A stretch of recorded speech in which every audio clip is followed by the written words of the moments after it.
AI hisobot xizmati korxonaning soliq hisobotlari bo'yicha majburiyatlarini tahlil qiladi. Xizmatga kirilganda topshirilishi lozim bo'lgan hisobotlar va ularning joriy holati ko'rsatiladi. Ro'yxatda hisobot nomi, hisobot davri, topshirish muddati va holati aks etadi. Tizim o'z vaqtida topshirilmagan yoki qo'shimcha e'tibor talab qiladigan hisobotlarni alohida belgilaydi. Tahlil qismidagi boshlash tugmasi bosilganda hisobotlar bo'yicha barcha umumiy ma'lumotlarni taqdim etadi. Shuningdek, foydalanuvchi qo'shimcha savollar berishi, soliq to'lovlari, hisobotlar va boshqa ko'rsatkichlar bo'yicha batafsil ma'lumot olishi mumkin. Kerakli hisobot tanlanib, tahlil qilish tugmasi bosiladi.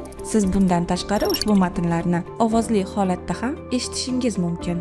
Sun'iy intellekt hisobot bo'yicha majburiyat, uni topshirish muddati va kechikish natijasida yuzaga kelishi mumkin bo'lgan holatlarni tushuntiradi. Hisobotni to'g'ri topshirish yoki zarur hollarda aniqlashtirilgan hisobot yuborish bo'yicha tavsiya beradi. Natijada soliq to'lovchi hisobotlarni o'z vaqtida va to'g'ri topshirish imkoniyatiga ega bo'ladi. AI hisobot soliq hisobotlarini nazorat qiling, muddatlarni o'tkazib yubormang va xatolarning oldini oling.